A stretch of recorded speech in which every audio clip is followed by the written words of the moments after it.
En los archivos polvorientos de una biblioteca que pocos conocen, entre pergaminos que el tiempo ha vuelto frágiles como hojas de otoño, se encuentra una verdad que ha permanecido oculta durante milenios.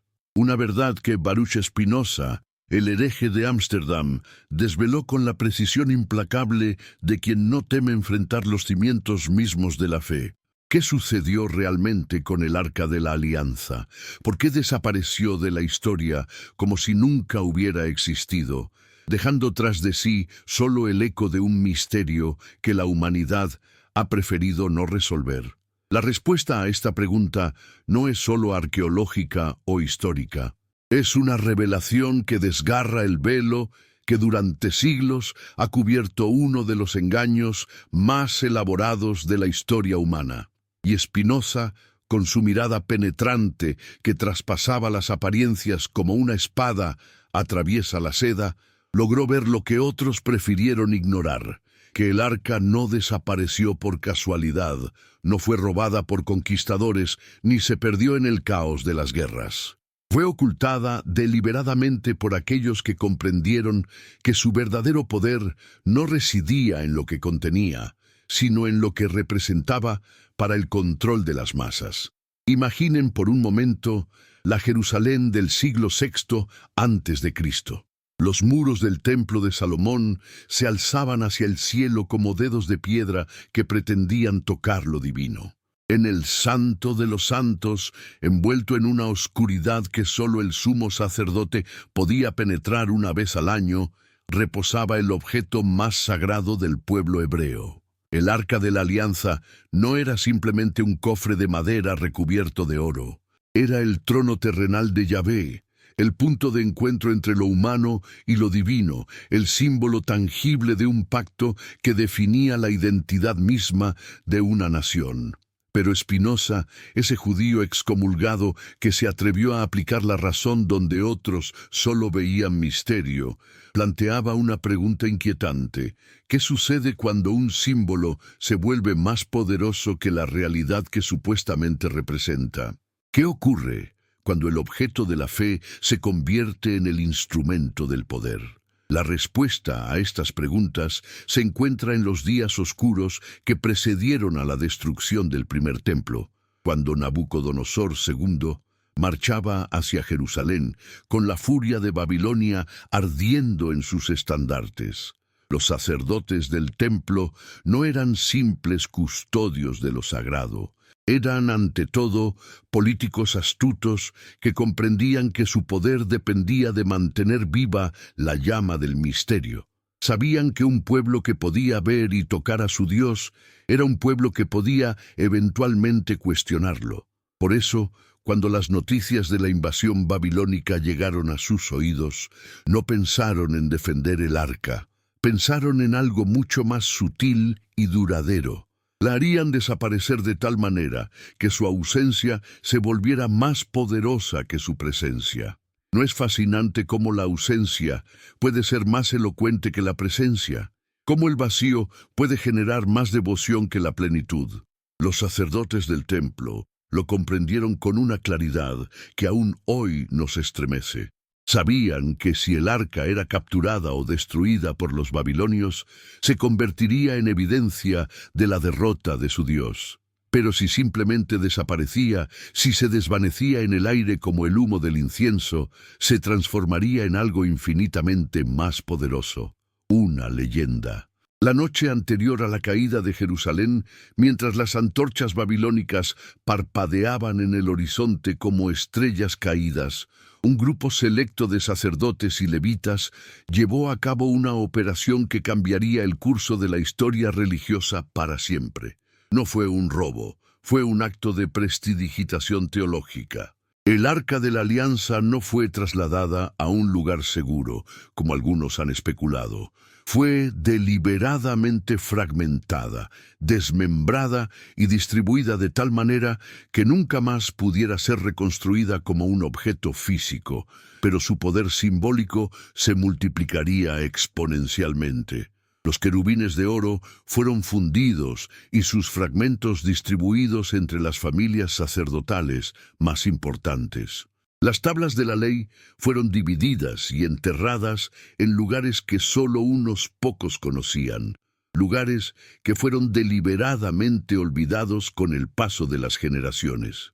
La vara de Aarón fue convertida en polvo y mezclada con el incienso sagrado, de manera que cada vez que se quemara en los rituales futuros, algo del arca seguiría presente, pero de forma invisible e intangible. ¡Qué genialidad había en esta estrategia! ¿No ven ustedes la perfección diabólica de este plan? Al destruir físicamente el arca, los sacerdotes la habían hecho indestructible. Al ocultarla, la habían hecho omnipresente. Al negarle una ubicación específica, la habían dotado de ubicuidad. Desde ese momento, el arca podía estar en cualquier lugar y en ninguno, podía ser invocada sin ser mostrada, podía ser adorada sin ser vista. Spinoza, con esa lucidez implacable que caracterizaba su pensamiento, veía en esta maniobra el paradigma de todo control religioso posterior. La fe, argumentaba, se fortalece con la incertidumbre, no con la certeza. Un Dios visible es un Dios vulnerable. Un Dios oculto es un Dios invencible. Los sacerdotes del templo no solo habían salvado su objeto más sagrado de la profanación babilónica, habían inventado la estrategia fundamental que todas las religiones utilizarían en el futuro.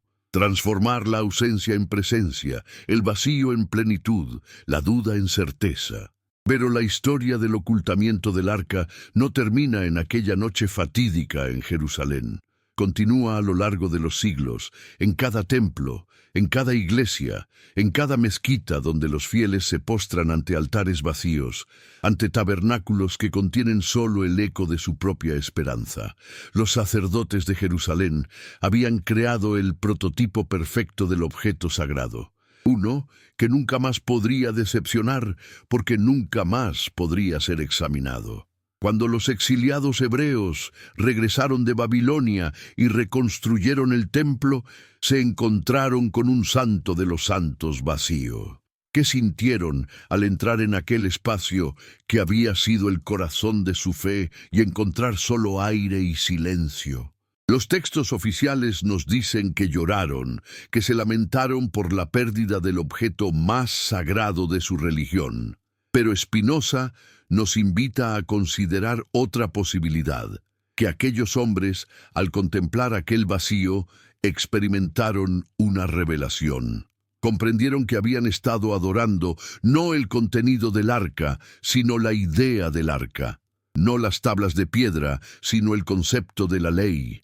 No la presencia física de lo divino, sino la posibilidad de esa presencia. ¿No es esto precisamente lo que Spinoza intentaba enseñarnos sobre la naturaleza de lo sagrado? Que lo divino no reside en objetos, por más venerables que sean, sino en la capacidad humana de concebir lo infinito, de aspirar a lo trascendente, de buscar significado en medio del aparente caos de la existencia. El arca de la alianza, en su ausencia, había logrado algo que en su presencia nunca habría podido alcanzar: demostrar que lo sagrado es una construcción del espíritu humano, no una propiedad de los objetos materiales. Pero los sacerdotes del segundo templo no estaban interesados en revelaciones filosóficas. Estaban interesados en mantener su poder, y para eso necesitaban que el misterio del arca permaneciera vivo. Así nació una de las tradiciones más duraderas de la historia religiosa, la búsqueda perpetua del objeto perdido. Generación tras generación de creyentes se consumirían buscando aquello que nunca encontrarían, no porque estuviera demasiado bien escondido, sino porque ya no existía en la forma en que ellos imaginaban. Los siglos pasaron y la leyenda del arca se expandió como ondas en un estanque. Los cristianos la adoptaron como prefiguración de María, el arca viviente que portaría al nuevo Moisés. Los musulmanes la incorporaron a sus tradiciones como el tabut, el cofre sagrado que contenía los vestigios de los profetas. Cada religión monoteísta reclamó para sí la herencia del objeto perdido, sin comprender que su verdadero poder residía precisamente en su ausencia. Mientras tanto, en las bibliotecas y academias donde Spinoza desarrollaba su filosofía, una comprensión diferente comenzaba a tomar forma. El filósofo holandés no se contentaba con la explicación tradicional de la desaparición del arca. Su mente, entrenada en el rigor de la lógica y la observación empírica, detectaba inconsistencias en el relato oficial. ¿Por qué no había referencias contemporáneas claras sobre lo que había sucedido con el objeto más sagrado del judaísmo? ¿Por qué las fuentes posteriores eran tan vagas y contradictorias? ¿Por qué parecía que todos los caminos de investigación conducían a callejones sin salida? La respuesta para Spinoza era evidente, porque el callejón sin salida era intencional.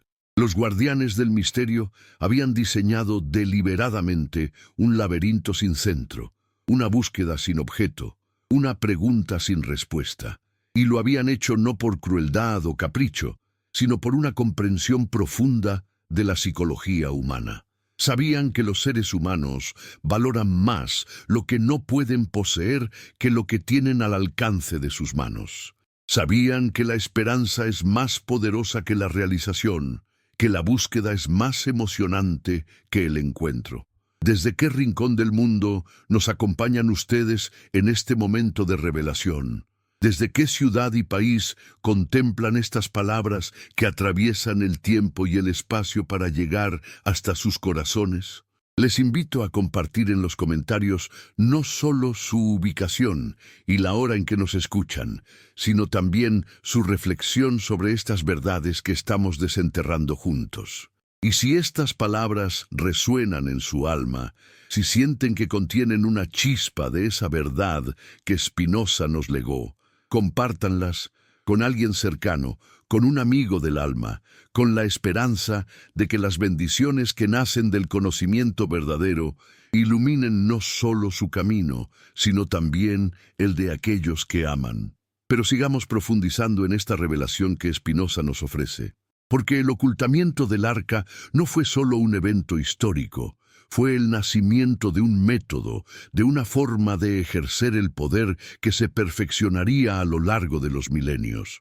Los sacerdotes de Jerusalén habían descubierto algo que los emperadores romanos, los papas medievales y los líderes modernos adoptarían como estrategia fundamental. Que el poder más efectivo es el que no se ve, el que actúa desde las sombras, el que se manifiesta a través de su ausencia más que de su presencia. ¿Cuántas veces en la historia humana hemos visto repetirse este patrón? ¿Cuántas veces los poderosos han ocultado la verdad no destruyéndola, sino volviéndola invisible? El Arca de la Alianza fue el prototipo perfecto de todos los secretos que moldearían el destino de la humanidad. Siempre presente en las conversaciones, siempre ausente de la realidad, siempre buscada, nunca encontrada, siempre prometida, nunca entregada. Spinoza comprendía que este patrón no era accidental, era el resultado inevitable de una comprensión profunda de la naturaleza humana. Los seres humanos, observaba el filósofo, tienen una relación ambivalente con la verdad. La desean y la temen al mismo tiempo. La buscan y huyen de ella en el mismo movimiento. Por eso, los maestros del poder habían aprendido a darles no la verdad, sino la ilusión de estar cerca de ella. No el conocimiento, sino la esperanza del conocimiento. No la revelación, sino la promesa de la revelación. El arca oculta se convirtió así en el modelo de todos los objetos del deseo religioso y político que vendrían después. La copa del Santo Grial, las reliquias de los santos, los pergaminos secretos que contienen la sabiduría última, los documentos clasificados que revelarían la verdad sobre los grandes misterios del poder. Todos ellos son hijos espirituales del arca desaparecida. Todos participan de su misma lógica perversa de generar adoración a través de la ausencia. Pero Spinoza no se contentaba con diagnosticar el problema. Su genio residía en su capacidad para ofrecer una alternativa, un camino diferente hacia la comprensión de lo sagrado que no dependiera de objetos ocultos ni de promesas diferidas. Para él, lo divino no estaba escondido en cofres de oro custodiados por sacerdotes celosos. Estaba desplegado ante nuestros ojos en cada momento, en cada respiración, en cada pensamiento, en cada gesto de amor y comprensión. La verdadera herejía de Spinoza no era negar la existencia de Dios, como sus detractores afirmaban. Era afirmar que Dios estaba tan presente, tan inmediatamente disponible, tan constantemente accesible, que no necesitábamos intermediarios para encontrarlo. No necesitábamos arcas perdidas, ni templos suntuosos, ni sacerdotes que interpretaran su voluntad. Lo divino para Spinoza era la sustancia misma de la realidad, tan evidente como la luz del sol y tan necesario como el aire que respiramos. Esta visión representaba una amenaza mortal para todo el edificio del poder religioso, construido sobre la base del ocultamiento y la intermediación. Si las personas podían acceder directamente a lo sagrado, si podían experimentar lo divino sin necesidad de objetos especiales o rituales secretos, ¿qué necesidad había de instituciones religiosas? ¿Qué función cumplirían los guardianes de los misterios si no había misterios que guardar? Por eso Spinoza fue excomulgado con una violencia que aún hoy nos estremece. El herem pronunciado contra él no era solo una condena personal, era un acto de autodefensa de todo un sistema de poder que veía en sus ideas una amenaza existencial. Los rabinos de Ámsterdam comprendían intuitivamente lo que los sacerdotes de Jerusalén habían entendido milenios antes, que su autoridad dependía de mantener viva la idea de que lo sagrado era inaccesible, misterioso, disponible solo a través de canales oficiales. Pero la verdad, como Spinoza nos enseñaba, tiene una fuerza propia que ninguna institución puede controlar indefinidamente. Como el agua que encuentra siempre su camino hacia el mar, las ideas verdaderas terminan por filtrarse a través de las grietas de la censura y la persecución. Y la idea de que el arca había sido deliberadamente ocultada para mantener el poder de los intermediarios religiosos era demasiado poderosa, demasiado iluminadora para permanecer enterrada para siempre. Imaginen el momento en que Spinoza, en la soledad de su estudio, con las velas parpadeando mientras la noche holandesa se extendía sobre Ámsterdam, llegó a esta comprensión revolucionaria. Imaginen la mezcla de horror y fascinación que debió experimentar al darse cuenta de que toda la estructura de la religión organizada se basaba en un engaño original, en un ocultamiento deliberado de aquello que supuestamente debía revelar. ¿Qué sintió al comprender que generaciones de creyentes habían dirigido sus oraciones hacia un vacío cuidadosamente elaborado? Pero también imaginen la liberación que debió experimentar al comprender que este descubrimiento no destruía lo sagrado, sino que lo liberaba de sus cadenas institucionales. El arca oculta ya no era necesaria, porque lo divino nunca había estado realmente contenido en ella. Había estado siempre en todas partes, esperando ser reconocido por ojos libres de las cataratas de la superstición y el miedo. Esta revelación transformaba completamente la búsqueda espiritual humana. Ya no se trataba de encontrar objetos perdidos o de descifrar textos secretos. Se trataba de limpiar la percepción, de despojar la mente de las ilusiones que la oscurecían, de aprender a ver lo que siempre había estado presente. La búsqueda del arca se convertía en una metáfora de todas las búsquedas espirituales mal dirigidas, esfuerzos hercúleos dedicados a encontrar afuera lo que siempre había estado adentro.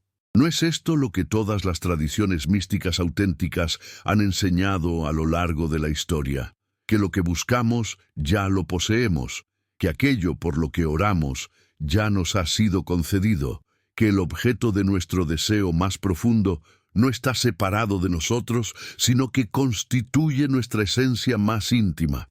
Los sacerdotes que ocultaron el arca creyeron que estaban protegiendo lo sagrado, pero en realidad estaban demostrando su naturaleza verdadera, que no puede ser poseído porque no es un objeto, que no puede ser perdido porque no está separado de nosotros, que no puede ser encontrado porque nunca estuvo oculto.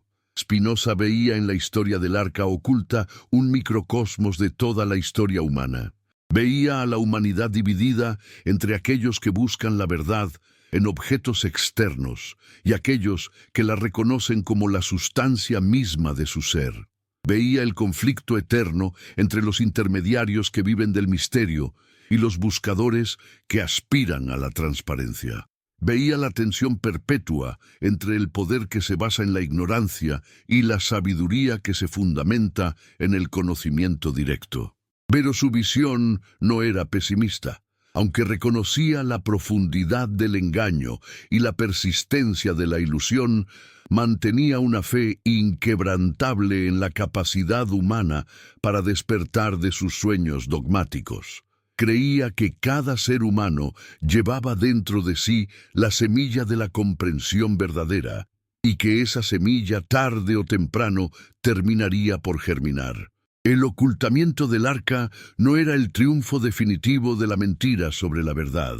Era simplemente un episodio en el largo proceso de maduración de la conciencia humana. Los siglos que siguieron a Spinoza parecieron darle la razón. Poco a poco, la humanidad comenzó a despertar de sus sueños teológicos. La ciencia moderna, con su insistencia en la observación directa y la verificación empírica, representaba la aplicación del método spinoziano a la comprensión del mundo natural. La democracia moderna, con su rechazo de la autoridad heredada y su confianza en el juicio individual, extendía los principios spinozianos al ámbito político. Los derechos humanos, con su afirmación de la dignidad intrínseca de cada persona, reflejaban la convicción spinoziana de que lo divino no era propiedad de unos pocos, sino patrimonio de todos. Cada uno de estos desarrollos representaba, a su manera, una victoria sobre el principio del ocultamiento que había dado nacimiento a la desaparición del arca. Cada uno afirmaba, contra la lógica del misterio y la intermediación, que la verdad era accesible, que el conocimiento era posible, que los seres humanos no necesitaban guardianes para acceder a aquello que por derecho les pertenecía. Pero la batalla estaba lejos de haber terminado. Los herederos espirituales de los sacerdotes que ocultaron el arca encontraron nuevas formas de aplicar sus métodos ancestrales. Si ya no podían controlar el acceso a lo sagrado a través de objetos religiosos, intentarían controlarlo a través de ideologías políticas. Si ya no podían mantener a las masas en la ignorancia a través de la superstición religiosa, intentarían hacerlo a través de la manipulación mediática. Si ya no podían reclamar la autoridad divina para sus dictados, buscarían legitimarse a través de la expertise técnica o la superioridad moral. El arca oculta se multiplicó en 1000 formas nuevas. Los documentos clasificados que supuestamente contienen la verdad sobre los grandes eventos históricos. Las fórmulas secretas que supuestamente explicarían el funcionamiento de la economía. Los algoritmos misteriosos que supuestamente determinarían nuestro destino en la era digital. En cada caso, la lógica era la misma. Crear la ilusión de que la verdad existe, pero mantenerla fuera del alcance de las personas comunes, accesible solo a través de intermediarios especializados. Spinoza habría reconocido inmediatamente estos patrones. Habría visto en ellos la repetición eterna del mismo drama fundamental. El conflicto entre aquellos que buscan monopolizar la verdad y aquellos que aspiran a democratizarla. Habría comprendido que cada generación debe librar de nuevo la batalla contra los ocultadores, que cada época debe descubrir por sí misma que el emperador está desnudo que cada individuo debe aprender a confiar en su propia capacidad de discernimiento. Pero, ¿qué significa todo esto para nosotros? Que vivimos en una época en la que las antiguas certezas religiosas han perdido gran parte de su poder, pero nuevas formas de ocultamiento han tomado su lugar. ¿Cómo podemos aplicar las lecciones de Spinoza sobre el arca oculta a los desafíos de nuestro tiempo? Entonces, la respuesta, creo, reside en comprender que el principio del ocultamiento no es solo una estrategia externa que otros aplican sobre nosotros, sino también una tendencia interna que debemos vigilar en nosotros mismos. Todos llevamos dentro un pequeño sacerdote que prefiere el misterio a la claridad, que encuentra más cómodo creer que saber, que elige la fe ciega sobre la investigación rigurosa. Todos tenemos momentos en los que preferimos que otros piensen por nosotros, que prefabriquen nuestras opiniones, que nos digan qué debemos creer y cómo debemos vivir. La verdadera lección del arca oculta no es solo histórica o filosófica, es profundamente personal. Nos invita a examinar nuestras propias creencias, nuestras propias certezas, nuestros propios dogmas, para detectar en ellos los rastros del pensamiento mágico que nos hace buscar afuera lo que podríamos encontrar adentro. Nos desafía a preguntarnos, ¿en qué áreas de nuestra vida seguimos esperando que aparezca un arca perdida que resuelva nuestros problemas? ¿En qué aspectos de nuestra existencia continuamos buscando autoridades externas que nos digan quiénes somos y qué debemos hacer? Estas preguntas no son cómodas. Es mucho más fácil mantener la ilusión de que la verdad está oculta en algún lugar inaccesible, custodiada por expertos que algún día nos la revelarán, que aceptar la responsabilidad aterradora y liberadora de pensar por nosotros mismos. Es más tranquilizador creer que somos víctimas de conspiraciones que reconocer que somos participantes activos en nuestra propia ignorancia. Es menos desafiante buscar arcas perdidas que construir el arca de nuestra propia comprensión. Pero Spinoza nos enseña que esta comodidad tiene un precio, la renuncia a nuestra dignidad más fundamental como seres racionales. Cuando delegamos nuestro juicio en otros, cuando renunciamos a la búsqueda directa de la verdad, cuando preferimos la certeza prestada a la duda productiva, estamos replicando en pequeña escala el mismo patrón que llevó al ocultamiento del arca. Estamos eligiendo la ilusión de la seguridad sobre la aventura del conocimiento. La alternativa que Spinoza nos propone no es fácil, pero es infinitamente más digna. Asumir la responsabilidad de nuestra propia iluminación, desarrollar nuestra capacidad de discernimiento, aprender a confiar en la luz de nuestra propia razón, no como única fuente de conocimiento, sino como herramienta indispensable para evaluar todas las demás fuentes. No se trata de volvernos arrogantes o cerrados a la sabiduría de otros, sino de desarrollar la capacidad de distinguir entre la sabiduría auténtica y la manipulación disfrazada de sabiduría. Esta transformación personal es, a la vez, una transformación social. Cuando suficientes individuos despiertan de la ilusión del ocultamiento, cuando suficientes personas desarrollan su capacidad de pensamiento crítico, cuando suficientes seres humanos aprenden a ver a través de las estrategias de los intermediarios del poder, toda la estructura social basada en la ignorancia y la dependencia comienza a tambalearse. Los sacerdotes que ocultaron el arca creían que estaban asegurando su poder para toda la eternidad. No podían imaginar que su propia estrategia contendría las semillas de su eventual destrucción. Al hacer del misterio la base de su autoridad, habían creado las condiciones para que, tarde o temprano, alguien como Spinoza apareciera y desvelara el misterio. Al basar su poder en la ignorancia de las masas, habían hecho inevitable que el crecimiento del conocimiento humano erosionara los cimientos de su dominio. Esta es la paradoja fundamental de todos los sistemas basados en el ocultamiento, que al ocultar la verdad la hacen más visible para aquellos que saben cómo buscarla.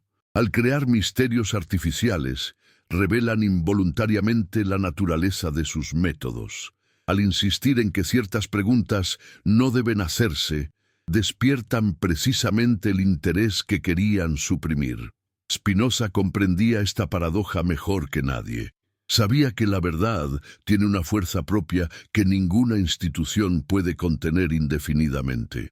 Sabía que la realidad tiene una consistencia que tarde o temprano se impone sobre las fantasías más elaboradas.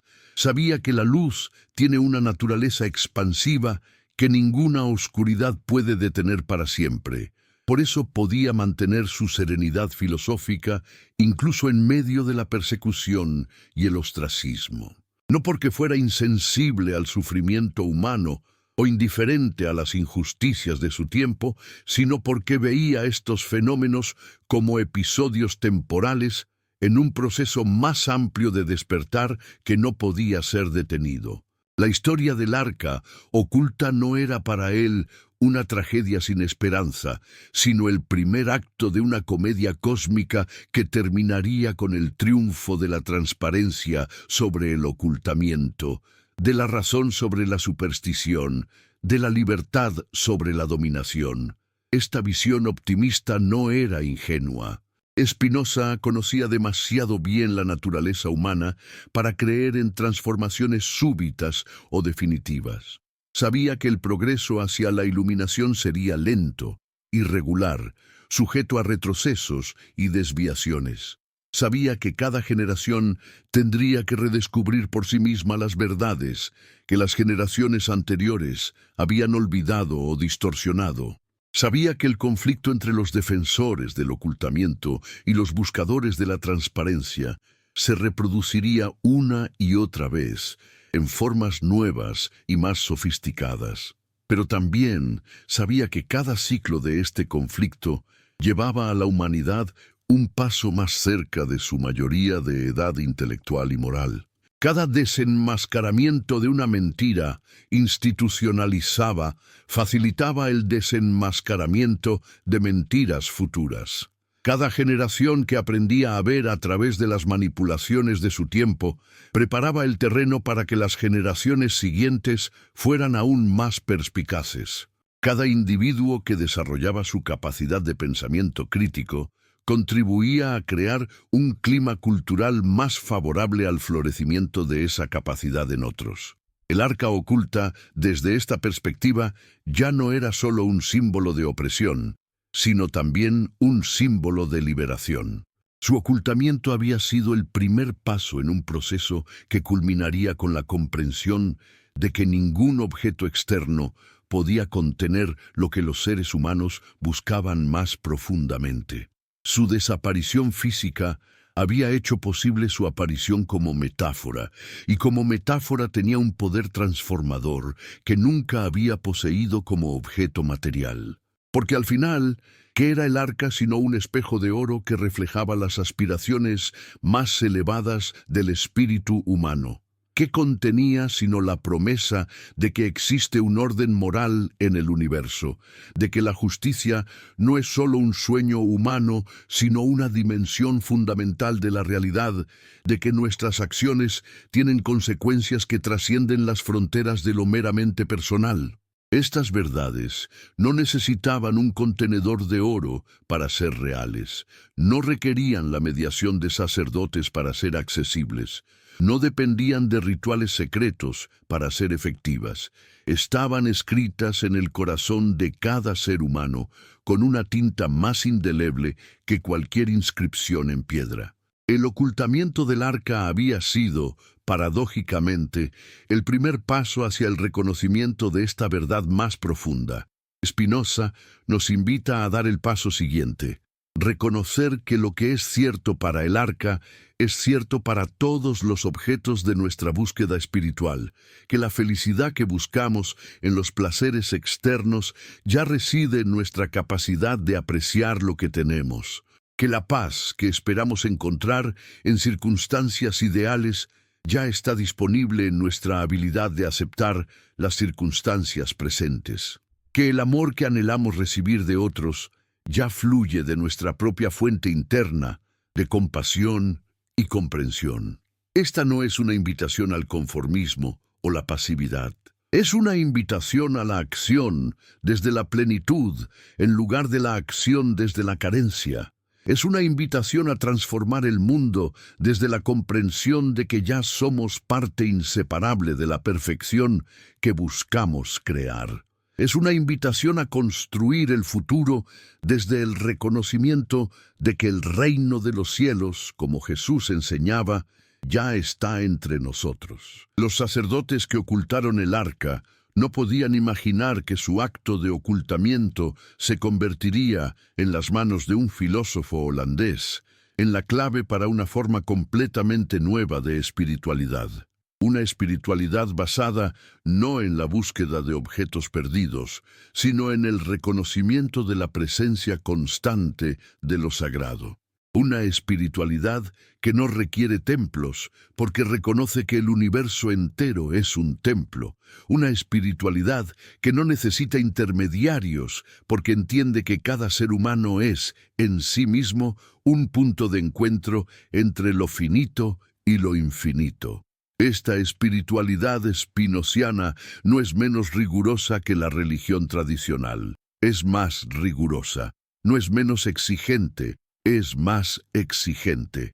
No requiere menos de nosotros, requiere más, porque nos pide que abandonemos la comodidad de la dependencia espiritual y asumamos la responsabilidad de nuestro propio crecimiento.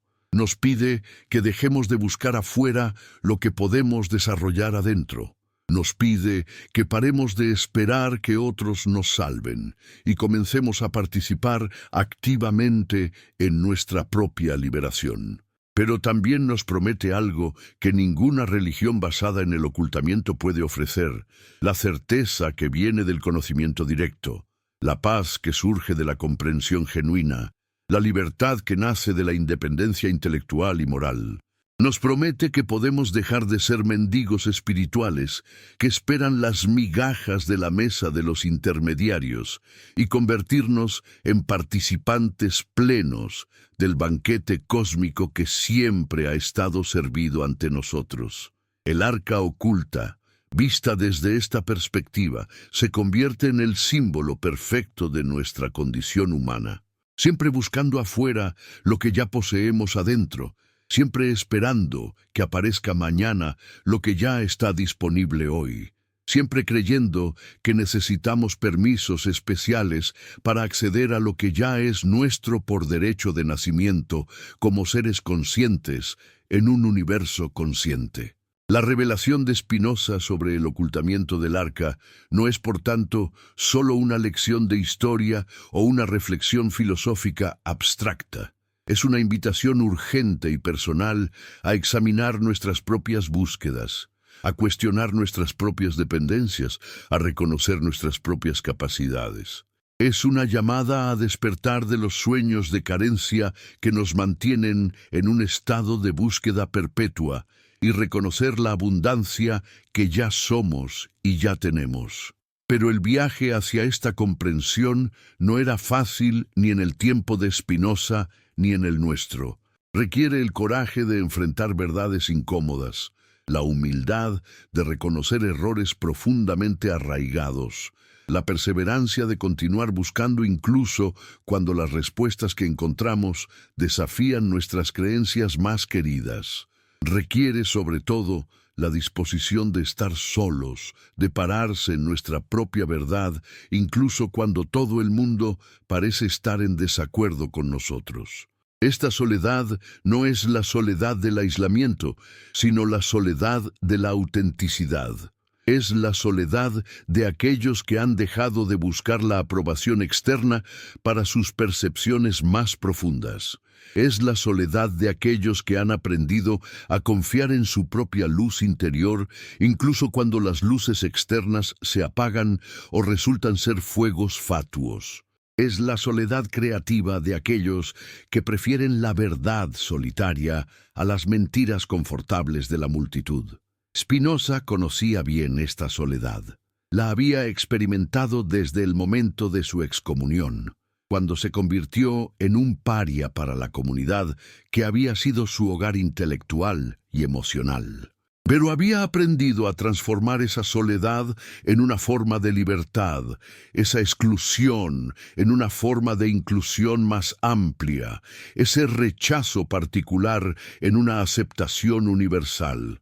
Había descubierto que cuando ya no necesitamos la aprobación de los guardianes de los misterios particulares, podemos encontrar nuestra place en el misterio más grande de la existencia misma. Esta transformación de la soledad en libertad no era solo un consuelo personal para Spinoza, era una demostración práctica de sus ideas filosóficas más profundas. Si lo divino era realmente la sustancia de toda la realidad, entonces ningún acto de exclusión humana podía separarnos realmente de lo sagrado. Si la verdad era realmente accesible a través de la razón y la experiencia directa, entonces ninguna autoridad externa podía privarnos definitivamente del acceso a ella. Si la felicidad dependía realmente de nuestro grado de comprensión y aceptación de la realidad, entonces ninguna circunstancia externa podía destruir permanentemente nuestro potencial de bienestar. El arca oculta se convertía así en una metáfora de todas las separaciones ilusorias que los seres humanos experimentamos. Así como los creyentes se sentían separados de lo sagrado por la ausencia del objeto ritual, así nosotros nos sentimos separados de la felicidad por la ausencia de circunstancias ideales, separados del amor por la ausencia de la pareja perfecta, separados del éxito por la ausencia de oportunidades adecuadas, separados de la paz por la ausencia de condiciones favorables. Pero todas estas separaciones, argumentaba Spinoza, son construcciones mentales que proyectamos sobre una realidad que es fundamentalmente unitaria. La felicidad no está en las circunstancias, sino en nuestra forma de relacionarnos con las circunstancias. El amor no está en el otro, sino en nuestra capacidad de amar. El éxito no está en los logros externos, sino en el desarrollo de nuestros potenciales internos. La paz no está en la ausencia de conflictos, sino en nuestra habilidad de mantenernos centrados en medio de cualquier turbulencia. Esta comprensión no eliminaba la importancia de las circunstancias externas, de las relaciones humanas, de los logros objetivos, de la armonía social, pero las ponía en perspectiva, las liberaba de la carga imposible de ser la fuente última de nuestro bienestar, las permitía ser lo que realmente son, expresiones y celebraciones de una plenitud que ya existe, no causas de una plenitud que esperamos alcanzar. El arca oculta, desde esta perspectiva, representaba todos los objetos de deseo que la humanidad había proyectado como condiciones necesarias para la realización espiritual. Su ocultamiento revelaba la naturaleza ilusoria de estas proyecciones. Su ausencia demostraba que lo que realmente buscábamos nunca había estado contenido en el objeto externo, sino que había sido una cualidad de la búsqueda misma, una característica del buscador más que de lo buscado. Esta revelación tenía implicaciones profundas para la forma en que entendemos no solo la religión, sino toda la experiencia humana. Sugería que todos nuestros anhelos más profundos son en realidad remembranzas disfrazadas de anticipaciones. Que cuando buscamos la belleza en el arte, estamos recordando una belleza que ya conocemos interiormente. Que cuando buscamos la verdad en la filosofía, estamos recuperando una verdad que ya poseemos intuitivamente. Que cuando buscamos el amor en las relaciones, estamos reconectando con una fuente de amor que ya fluye en nosotros. El genio de los sacerdotes que ocultaron el arca había sido comprender intuitivamente esta dinámica psicológica y utilizarla para crear un sistema de control perpetuo. Al hacer que las personas creyeran que lo que buscaban estaba en un objeto externo inaccesible, Habían garantizado que la búsqueda nunca terminaría, que la dependencia nunca se resolvería, que la autoridad de los intermediarios nunca sería cuestionada. Pero el genio de Spinoza había sido ver a través de esta estrategia y revelar su mecanismo oculto. Al mostrar que el objeto externo nunca había contenido realmente lo que se le atribuía, había liberado a los buscadores de la tiranía de la búsqueda externa. Al demostrar que lo sagrado estaba en todas partes y en ningún lugar específico, había democratizado el acceso a lo divino.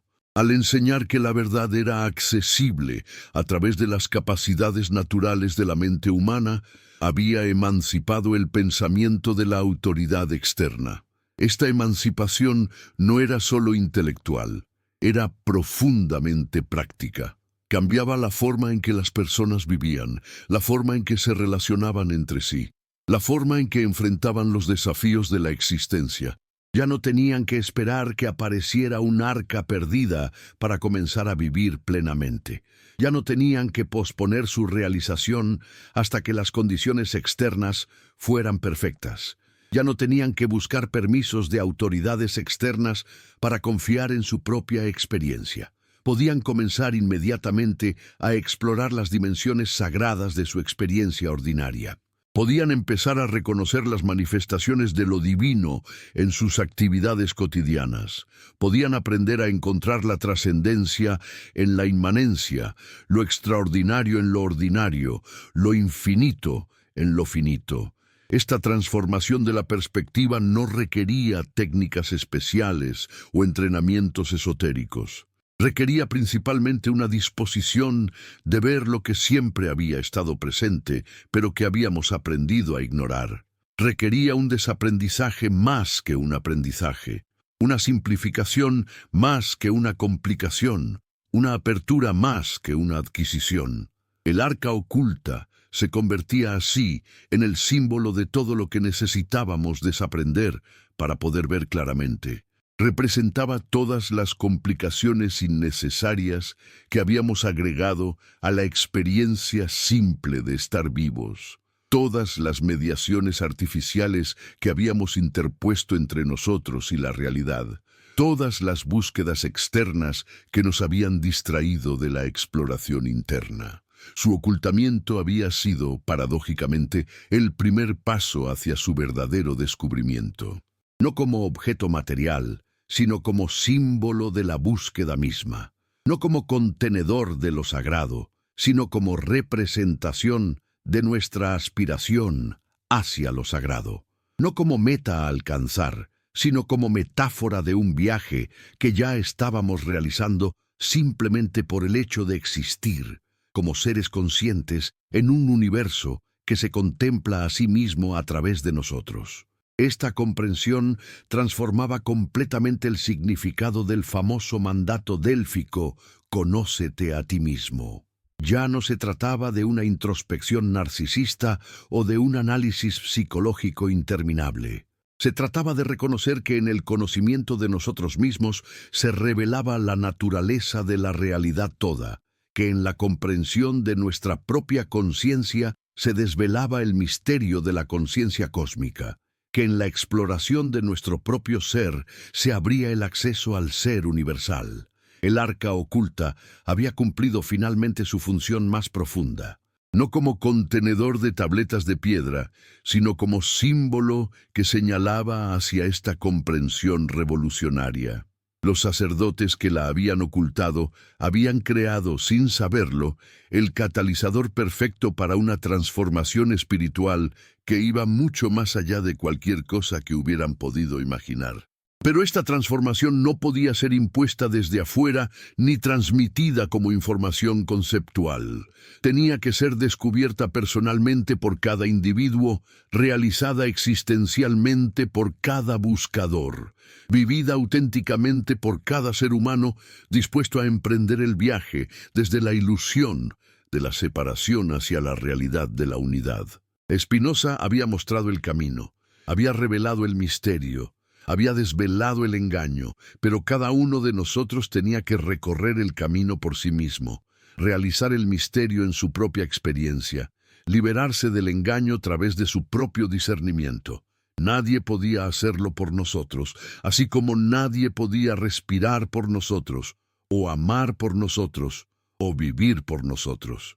Esta era, tal vez, la lección más profunda del arca oculta, que lo más valioso no puede ser poseído como un objeto externo, sino que debe ser realizado como una cualidad interna, que lo más sagrado no puede ser guardado en cofres, sino que debe ser encarnado en la vida, que lo más verdadero no puede ser escrito en tabletas, sino que debe ser inscrito en el corazón a través de la experiencia directa.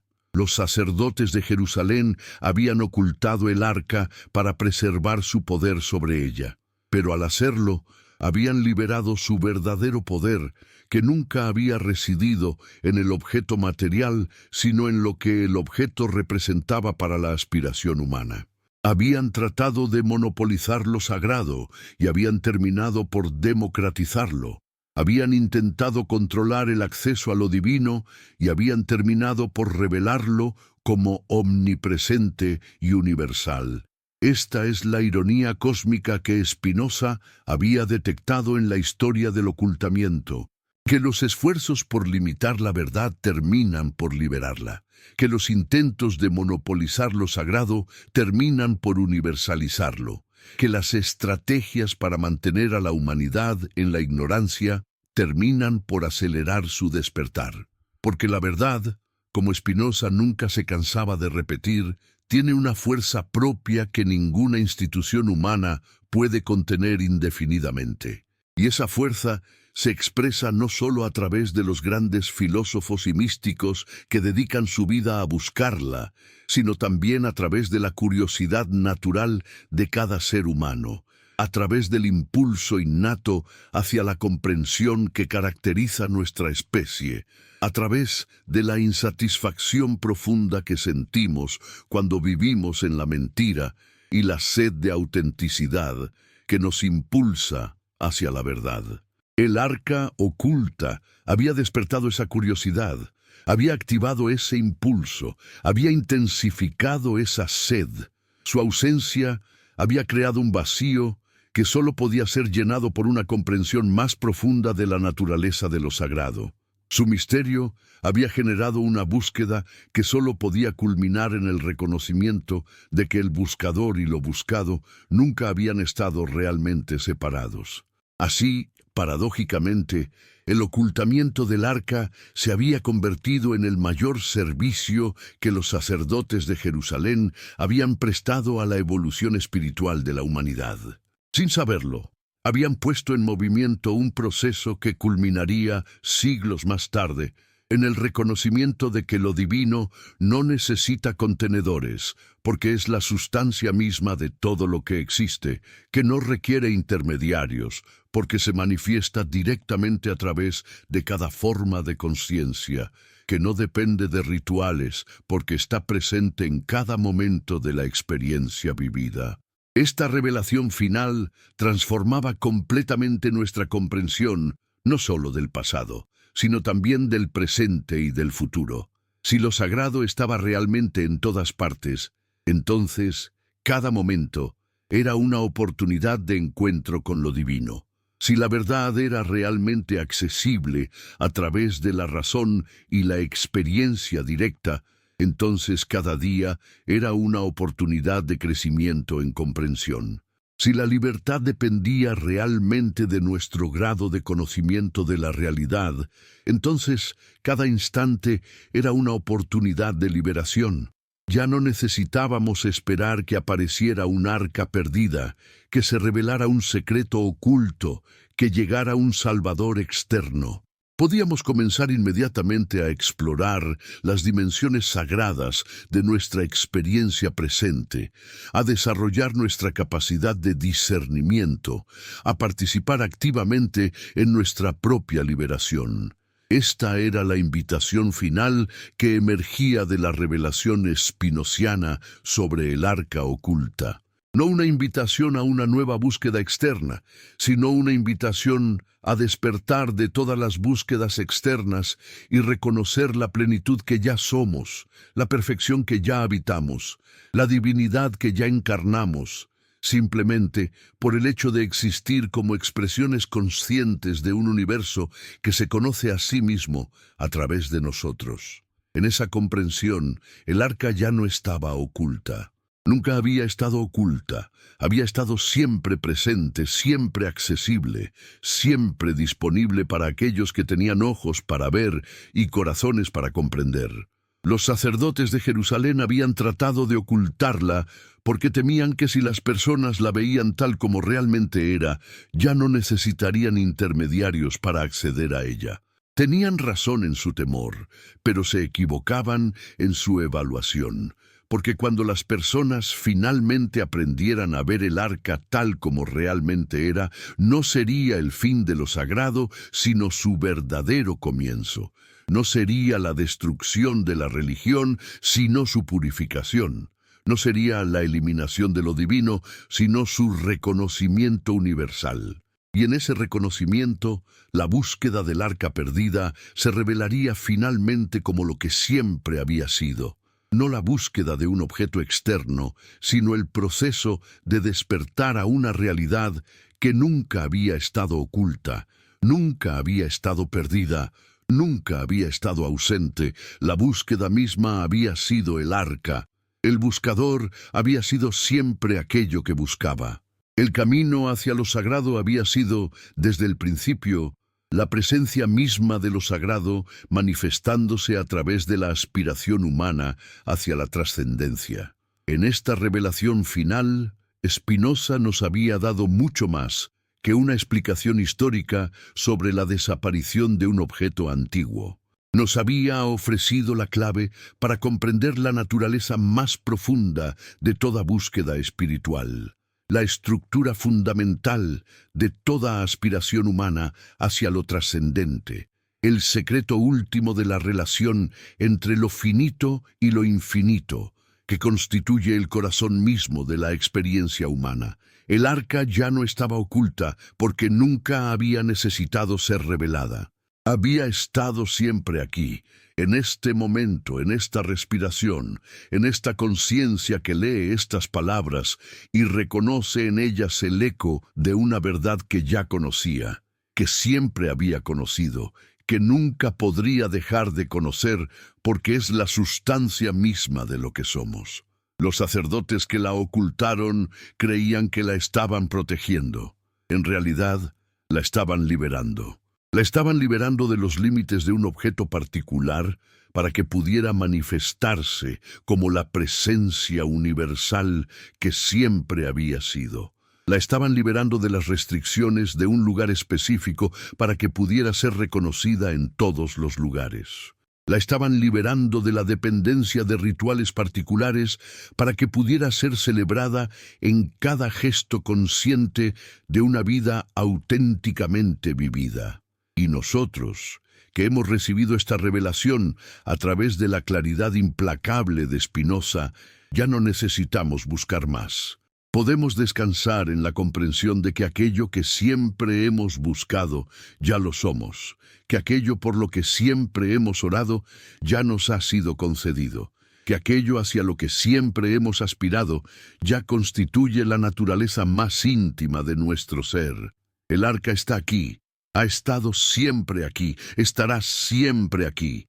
Y nosotros somos, cada uno de nosotros, tanto sus guardianes como su contenido, tanto sus buscadores como su tesoro, tanto sus adoradores como la presencia misma de lo adorado, manifestándose a través de la capacidad humana de reconocer y celebrar lo sagrado que permea cada instante de la existencia.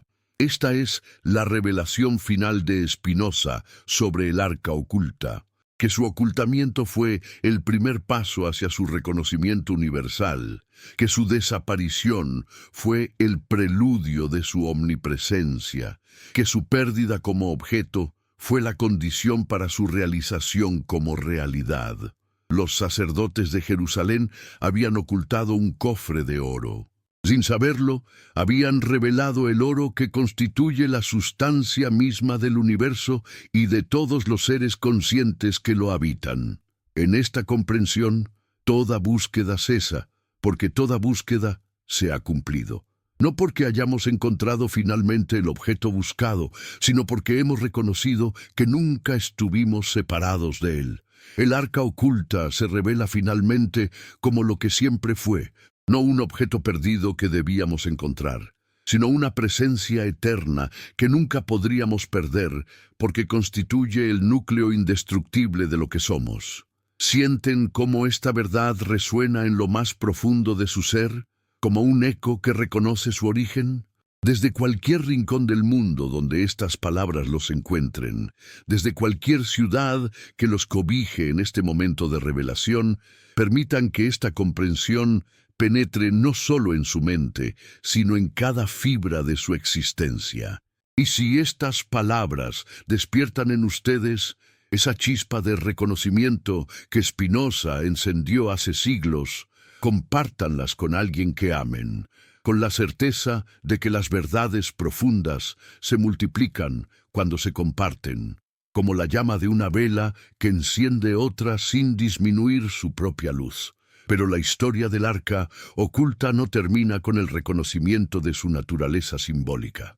Porque Spinoza, ese arquitecto implacable del pensamiento riguroso, comprendía que las instituciones construidas sobre la base del ocultamiento no se desvanecerían simplemente porque hubiera sido desenmascarada su estrategia fundamental. Al contrario, la revelación de sus métodos las obligaría a evolucionar, a sofisticar sus técnicas, a encontrar nuevas formas de mantener a la humanidad en ese estado de búsqueda perpetua que garantizaba su poder. Y efectivamente, en los siglos que siguieron a la desaparición física del arca, el principio del ocultamiento se multiplicó y diversificó, de maneras que ni siquiera los sacerdotes de Jerusalén habrían podido imaginar. Si ya no podían controlar el acceso a lo sagrado a través de un objeto físico específico, crearían toda una galaxia de objetos sustitutos. Reliquias sagradas, textos secretos, fórmulas místicas, iniciaciones esotéricas, cada uno más inaccesible que el anterior, cada uno prometiendo ser la clave final que abriría las puertas del misterio. Pueden ver la brillantez perversa de esta estrategia. Comprenden cómo la multiplicación de los objetos sagrados ocultos era aún más efectiva que la concentración en un solo objeto. Porque cuando había solo un arca, existía al menos la posibilidad teórica de encontrarla. Pero cuando había miles de reliquias, textos y secretos dispersos por todo el mundo, la búsqueda se volvía literalmente infinita. Cada hallazgo generaba la esperanza de estar cerca de la meta, y cada decepción alimentaba la convicción de que la verdadera revelación estaba en el siguiente objeto, en el siguiente texto, en el siguiente secreto. Spinoza observaba este fenómeno con la fascinación de un naturalista que estudia el comportamiento de una especie particularmente ingeniosa. Veía cómo las instituciones religiosas habían aprendido a transformar cada crisis en una oportunidad, cada desenmascaramiento en una ocasión para crear nuevos misterios. Cuando los fieles comenzaban a cuestionar la autenticidad de una reliquia, aparecía convenientemente otra aún más antigua y poderosa. Y, cuando los estudiosos demostraban la falsedad de un texto sagrado, se descubría misteriosamente otro aún más secreto y revelador. Esta proliferación de objetos sagrados ocultos no era casualidad ni incompetencia. Era la aplicación sistemática de una comprensión profunda de la psicología humana que los guardianes del misterio habían perfeccionado a lo largo de milenios. Sabían que los seres humanos necesitan esperanza más que realización, que prefieren la promesa de la revelación futura a la responsabilidad de la comprensión presente, que encuentran más emocionante la búsqueda que el encuentro. Por eso, la estrategia más refinada no consistía en negar la existencia de la verdad, sino en admitirla y luego hacerla perpetuamente inaccesible. Sí, dirían los nuevos sacerdotes, la verdad existe, de hecho tenemos acceso a ella, pero es tan sagrada, tan poderosa, tan peligrosa, que solo puede ser revelada gradualmente, solo a aquellos que han demostrado estar preparados, solo a través de canales autorizados que pueden garantizar que no será malinterpretada o mal utilizada. ¿No reconocen ustedes este patrón en las instituciones de nuestro tiempo? ¿No ven la misma lógica operando en los sistemas educativos que prometen revelar el conocimiento solo a aquellos que pagan las cuotas adecuadas y superan los exámenes apropiados? ¿No observan la misma estrategia en las organizaciones políticas que afirman tener las soluciones para los problemas de la humanidad, pero que solo las implementarán cuando tengan suficiente poder y las condiciones sean las correctas? Spinoza comprendía que esta proliferación del principio del ocultamiento representaba una amenaza aún mayor para la libertad humana que el ocultamiento original del arca. Porque mientras el arca había sido un objeto específico, cuya ausencia podía ser eventualmente reconocida y comprendida, esta nueva generación de misterios era infinitamente regenerativa. Cada vez que uno era desenmascarado, aparecían 10 más para tomar su lugar, pero también veía en esta misma proliferación las semillas de su propia destrucción, porque al multiplicar infinitamente los objetos de la búsqueda espiritual, los guardianes del misterio habían hecho inevitable que eventualmente alguien se preguntara: ¿por qué hay tantos objetos diferentes que supuestamente contienen la misma verdad última? ¿Por qué cada tradición afirma tener acceso exclusivo a la revelación final? ¿Por qué cada grupo de iniciados insiste en que su secreto es el más profundo y auténtico? Esta pregunta, una vez formulada, tenía el poder de desmoronar todo el edificio del ocultamiento institucionalizado, porque revelaba la contradicción fundamental en la que se basaba. Si la verdad era realmente una, ¿cómo podía estar contenida de manera completa y definitiva en múltiples objetos contradictorios? Si lo sagrado era realmente universal, ¿cómo podía ser propiedad exclusiva de grupos particulares? Si la revelación era realmente final, ¿por qué aparecían constantemente nuevas revelaciones que supuestamente la superaban? La respuesta a estas preguntas era evidente para cualquier mente libre de los prejuicios de la fe ciega. Porque todos estos objetos, textos, secretos y revelaciones eran proyecciones humanas, creaciones de la imaginación colectiva que había perdido contacto con la fuente real de lo que buscaba. Eran como espejos que reflejaban el deseo humano de trascendencia, pero que habían sido confundidos con la trascendencia misma. Spinoza aplicaba a esta proliferación de misterios el mismo método implacable de análisis que había aplicado al ocultamiento original del arca. Examinaba cada pretensión de acceso exclusivo a la verdad, cada afirmación de poseer revelaciones únicas, cada declaración de autoridad espiritual especial, y en todos los casos encontraba el mismo patrón. La proyección de aspiraciones humanas legítimas sobre objetos o instituciones que afirmaban poder satisfacer esas aspiraciones, pero que en realidad las mantenían perpetuamente insatisfechas. ¿Por qué perpetuamente insatisfechas? Porque la satisfacción real de la aspiración espiritual requería el reconocimiento de que lo buscado nunca había estado ausente, nunca había necesitado ser encontrado, nunca había dependido de intermediarios para ser accesible. Pero este reconocimiento habría eliminado la necesidad de los objetos sagrados, los textos secretos, las instituciones mediadoras y toda la maquinaria del misterio que vivía de mantener viva la ilusión de la separación entre el buscador y lo buscado. Por eso, las instituciones basadas en el principio del ocultamiento desarrollaron una estrategia aún más sofisticada. ofrecer satisfacciones parciales y temporales que mantenían viva la esperanza de una satisfacción completa y permanente que nunca llegaba. Crearon una escalera infinita de iniciaciones, cada una prometiendo acercar al buscador a la meta final, cada una entregando suficiente experiencia genuina para mantener la credibilidad del sistema, pero ninguna ofreciendo la comprensión completa que habría hecho innecesarias todas las demás. Esta estrategia era diabólicamente efectiva porque combinaba la verdad con la mentira de una manera casi indetectable. Las experiencias parciales que ofrecía eran reales.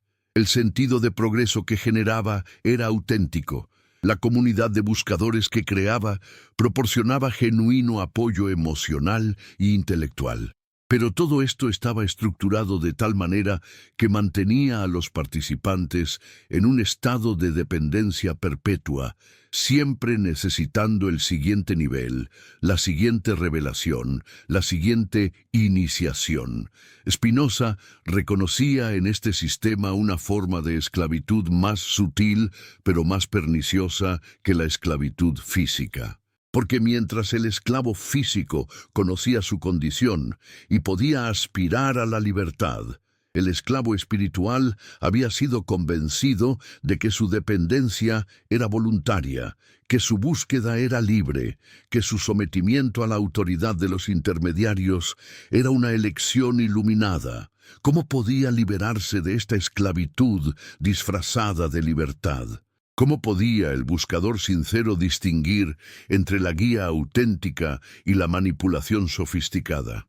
¿Cómo podía desarrollar la capacidad de discernimiento necesaria para navegar en un océano de pretensiones espirituales contradictorias? La respuesta de Spinoza era característicamente directa y desafiante, a través del desarrollo riguroso de la capacidad de pensamiento independiente. No bastaba con cambiar de una autoridad externa a otra, de un sistema de creencias a otro, de un conjunto de intermediarios a otro.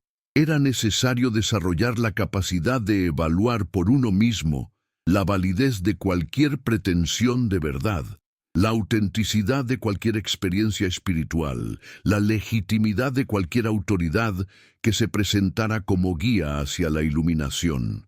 Pero este desarrollo no podía ocurrir en el vacío. Requería criterios claros, métodos rigurosos y, sobre todo, una comprensión profunda de los mecanismos psicológicos que hacían posible la manipulación espiritual. Requería, en otras palabras, una educación en el arte de discernir entre la sabiduría auténtica y las imitaciones sofisticadas que proliferaban en el mercado espiritual de todas las épocas. Spinoza dedicó gran parte de su obra madura a proporcionar exactamente esta educación, no a través de la creación de un nuevo sistema de creencias que compitiera con los existentes, sino a través del desarrollo de herramientas conceptuales que permitieran a cada individuo evaluar por sí mismo la validez de cualquier sistema, no ofreciendo nuevas revelaciones que requirieran fe ciega, sino enseñando métodos de investigación que dependieran exclusivamente de las capacidades naturales de la mente humana. Su método era revolucionario, precisamente porque no prometía acceso a verdades ocultas, sino que enseñaba a reconocer las verdades evidentes que habían sido oscurecidas por la proliferación de misterios artificiales. No afirmaba tener revelaciones exclusivas, sino que demostraba cómo cada individuo podía acceder directamente a la fuente de toda revelación auténtica, la capacidad natural de la mente para comprender la realidad cuando no está distorsionada por prejuicios, miedos o deseos de comodidad intelectual. ¿Qué significaba esto en la práctica? Significaba aprender a distinguir entre la experiencia directa y las interpretaciones de esa experiencia. Significaba desarrollar la habilidad de separar los hechos observables de las teorías que pretendían explicar esos hechos. Significaba cultivar la capacidad de mantenerse abierto a la evidencia nueva incluso cuando contradecía creencias profundamente arraigadas. Pero sobre todo significaba desarrollar la confianza en la propia capacidad de discernimiento, porque el mecanismo fundamental de toda manipulación espiritual consistía en convencer a las personas de que no podían confiar en su propia experiencia, de que necesitaban la interpretación de expertos para comprender lo que estaban viviendo, de que su percepción directa de la realidad era inferior a las explicaciones elaboradas por las autoridades establecidas. Esta desconfianza en la propia experiencia era el terreno fértil en el que florecían todos los misterios artificiales. Una vez que las personas habían sido convencidas de que no podían interpretar correctamente sus propias experiencias espirituales, se volvían dependientes de aquellos que afirmaban tener las claves interpretativas correctas. Y una vez establecida esta dependencia, podía ser mantenida indefinidamente a través de la creación de interpretaciones cada vez más complejas y esotéricas. Spinoza había observado este patrón no solo en las instituciones religiosas de su tiempo, sino también en las filosofías académicas que pretendían proporcionar acceso racional a la verdad. Muchos filósofos, observaba, habían caído en la misma trampa que los teólogos. Habían creado sistemas tan complejos, tan cargados de terminología técnica, tan dependientes de conocimientos especializados, que efectivamente excluían a la mayoría de las personas del acceso directo a las verdades que supuestamente revelaban. ¿No es esto lo que vemos también en nuestro tiempo? ¿No observamos cómo muchas disciplinas académicas han desarrollado lenguajes tan especializados, métodos tan complejos, prerequisitos tan exigentes, que efectivamente funcionan como nuevas formas de sacerdocio intelectual? ¿No vemos cómo la democratización aparente del conocimiento a través del Internet ha sido acompañada por una proliferación de expertos autoproclamados que ofrecen interpretaciones contradictorias de los mismos fenómenos? El diagnóstico de Spinoza sobre la proliferación de misterios artificiales era que respondía a una necesidad psicológica profunda, pero malentendida. Los seres humanos tienen una aspiración natural hacia la comprensión, hacia el significado, hacia la conexión con algo más grande que sus preocupaciones inmediatas. Esta aspiración es legítima, es saludable, es fundamental para el florecimiento humano. Pero cuando es separada de los métodos rigurosos de investigación y entregada a la imaginación no disciplinada, se convierte en terreno fértil para toda clase de fantasías elaboradas. Los guardianes de los misterios artificiales habían aprendido a explotar esta aspiración, ofreciendo fantasías sofisticadas que tenían suficiente complejidad para satisfacer el deseo de comprensión profunda, suficiente misterio para mantener vivo el sentido de que había más por descubrir, y suficiente autoridad para proporcionar la seguridad emocional que viene de pertenecer a un grupo que supuestamente posee conocimientos especiales. Pero Spinoza ofrecía una alternativa que era al mismo tiempo más simple y más exigente: la satisfacción de la aspiración hacia la comprensión a través del estudio riguroso de la realidad tal como es, no como nos gustaría que fuera o como las tradiciones nos han enseñado que debe ser. Esta alternativa no prometía revelaciones espectaculares ni experiencias extraordinarias. Prometía algo mucho más valioso: la certeza que viene del conocimiento directo, la paz que surge de la comprensión genuina, la libertad que nace de la independencia intelectual. Esta certeza, esta paz, esta libertad no dependían de la adquisición de conocimientos esotéricos o de la realización de experiencias especiales. Dependían del desarrollo de la capacidad de ver claramente lo que siempre había estado presente, de comprender profundamente lo que siempre había sido accesible, de apreciar completamente lo que siempre había estado disponible para cualquier mente dispuesta a observar sin prejuicios y pensar sin miedo. El arca oculta se revelaba así como el símbolo perfecto de todas las búsquedas mal dirigidas. Esfuerzos sinceros pero engañados de encontrar afuera lo que solo podía ser realizado adentro, de alcanzar a través de medios externos lo que solo podía ser logrado a través del desarrollo interno, de obtener a través de la adquisición lo que solo podía ser reconocido a través del desapego de la necesidad de adquirir. Pero ¿cómo podía el buscador sincero distinguir entre la búsqueda legítima del conocimiento y la búsqueda ilusoria de misterios artificiales? ¿Cómo podía desarrollar la capacidad de discernimiento necesaria para navegar en un mundo lleno de pretensiones contradictorias de verdad? ¿Cómo podía protegerse de la seducción de los sistemas que prometían revelaciones fáciles y satisfacciones instantáneas? Spinoza ofrecía varios criterios prácticos. Primero, cualquier enseñanza auténtica debía ser verificable a través de la experiencia directa del estudiante. No debía requerir fe ciega en la autoridad del maestro o en la tradición de la escuela.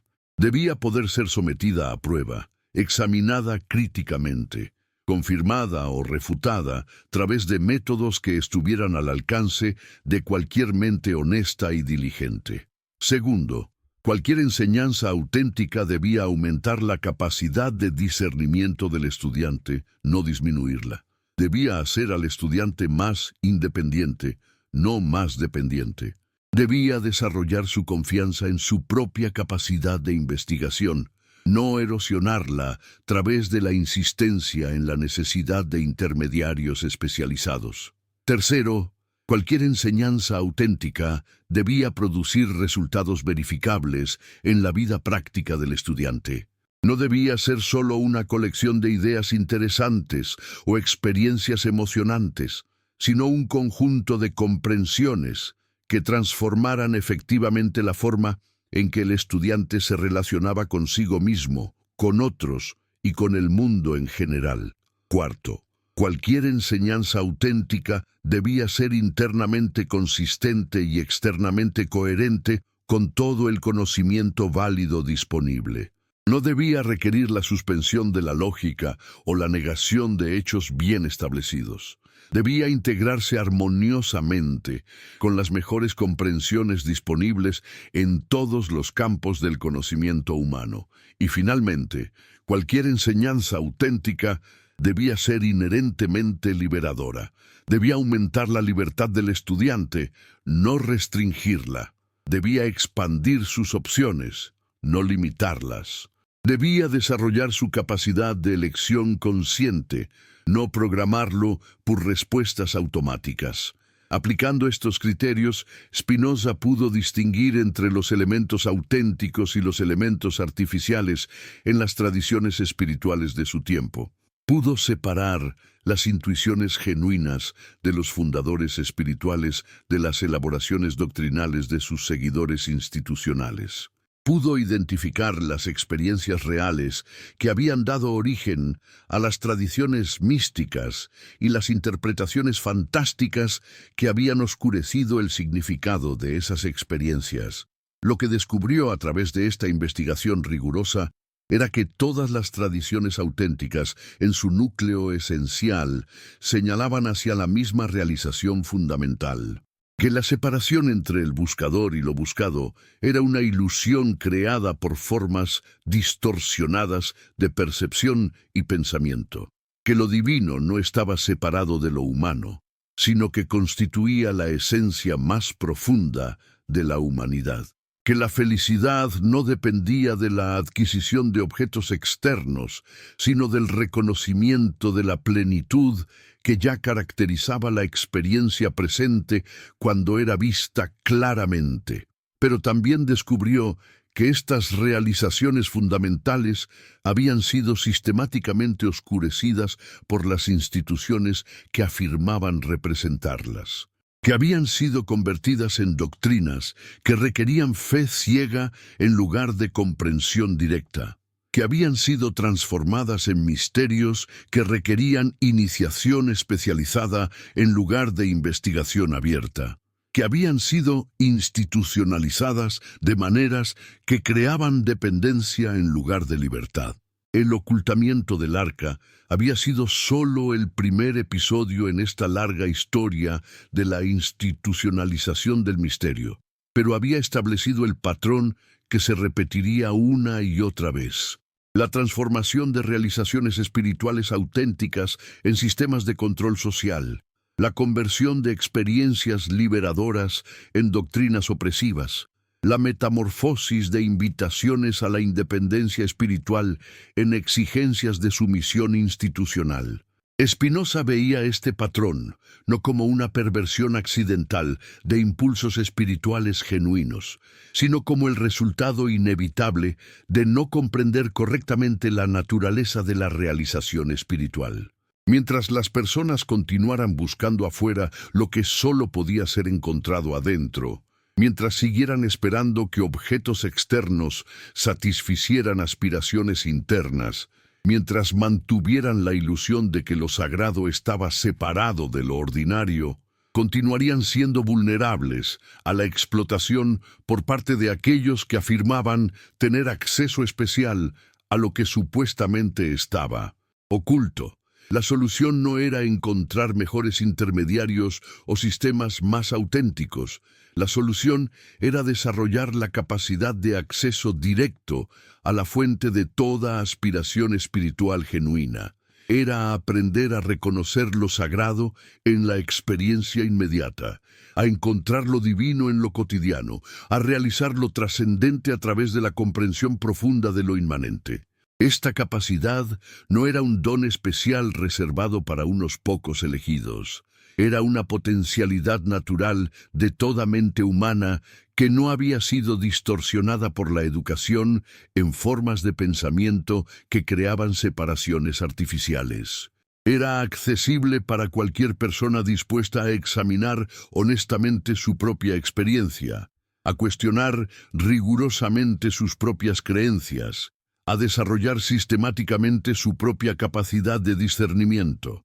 Pero el desarrollo de esta capacidad requería coraje, porque significaba abandonar la comodidad de la dependencia de autoridades externas y asumir la responsabilidad de la propia comprensión. Requería paciencia, porque el proceso de desaprendizaje de hábitos mentales distorsionados era gradual y a menudo incómodo.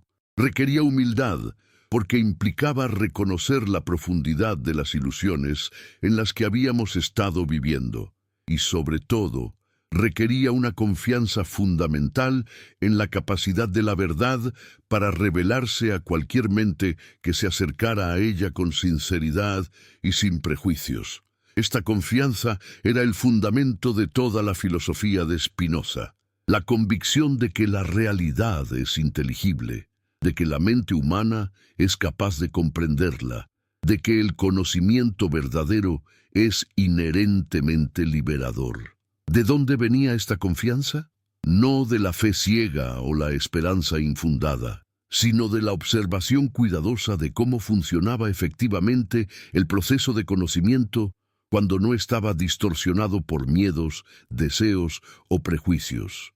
Spinoza había notado que cuando la mente se acercaba a cualquier aspecto de la realidad con atención genuina y sin agenda preestablecida, invariablemente comenzaba a ver conexiones que antes habían estado ocultas, a comprender patrones que antes habían sido confusos, a reconocer un orden que antes había parecido caótico. Esta capacidad natural de la mente para comprender la realidad era para Spinoza la manifestación más directa de lo divino en la experiencia humana. No era algo separado de la divinidad que necesitara ser conectado con ella a través de intermediarios. Era la divinidad misma manifestándose a través de la actividad natural del conocimiento claro y distinto. Por eso, el desarrollo de esta capacidad no era solo un proyecto intelectual o filosófico, Era el camino más directo hacia la realización espiritual. Era la forma más efectiva de satisfacer la aspiración hacia lo trascendente. Era la manera más confiable de encontrar lo que todas las tradiciones espirituales habían estado buscando, pero que habían proyectado incorrectamente sobre objetos externos como el arca oculta. Esta comprensión transformaba completamente el significado de la búsqueda espiritual. Ya no se trataba de encontrar objetos perdidos, de descifrar textos secretos, de conseguir iniciaciones especiales, de obtener revelaciones exclusivas. Se trataba de desarrollar la capacidad natural de ver claramente lo que siempre había estado presente, de comprender profundamente lo que siempre había sido accesible, de realizar plenamente lo que siempre había constituido la naturaleza más íntima del buscador. El arca oculta, desde esta perspectiva, había cumplido finalmente su función más profunda, no como objeto a ser encontrado, sino como catalizador que había puesto en marcha un proceso de búsqueda que culminaría en el reconocimiento de que nunca había habido nada que buscar, que la aspiración hacia lo sagrado era ya la presencia de lo sagrado, que la capacidad de buscar la verdad era ya una participación en la verdad, que el deseo de trascendencia era ya una manifestación de lo trascendente. Los sacerdotes que habían ocultado el arca creían que estaban protegiendo algo sagrado de la profanación. En realidad, habían iniciado un proceso que culminaría en el reconocimiento de que lo sagrado no podía ser profanado porque no estaba separado de ningún aspecto de la realidad, que no podía ser perdido porque constituía la sustancia misma de todo lo que existe, que no podía ser ocultado porque se manifestaba a través de cada acto de conciencia que buscaba comprenderlo. Esta era la revelación final hacia la que apuntaba toda la investigación de Spinoza sobre el ocultamiento del arca, que el ocultamiento había sido el primer paso hacia el reconocimiento de la omnipresencia, que la pérdida del objeto había sido la condición para la realización del sujeto, que la desaparición de lo buscado había sido el preludio del despertar del buscador a su propia naturaleza verdadera. En esta comprensión, la búsqueda del arca perdida se transformaba en algo completamente diferente. Ya no la búsqueda de un objeto externo, sino el proceso de despertar a una realidad que nunca había estado oculta, nunca había estado perdida, nunca había estado ausente. La búsqueda misma se revelaba como lo buscado. El camino se revelaba como el destino. El buscador se revelaba como aquello que siempre había estado buscando. Y en este reconocimiento, todas las búsquedas cesaban porque todas las búsquedas se habían cumplido. No porque hubiera aparecido finalmente el objeto perdido, sino porque había desaparecido finalmente la ilusión de que algún objeto externo podía contener lo que el buscador ya era, ya poseía, ya experimentaba en cada momento de búsqueda consciente. El arca ya no estaba oculta porque nunca había estado oculta. Había estado siempre presente en cada aspiración hacia la trascendencia, en cada búsqueda de significado, en cada esfuerzo por comprender la naturaleza de la realidad. Los sacerdotes de Jerusalén habían ocultado un cofre de oro, pero habían revelado sin saberlo el oro que constituía la naturaleza misma de la conciencia que buscaba. Esta revelación no era el final de la espiritualidad, sino su verdadero comienzo. No era la eliminación del misterio, sino su reconocimiento en cada momento de la experiencia presente.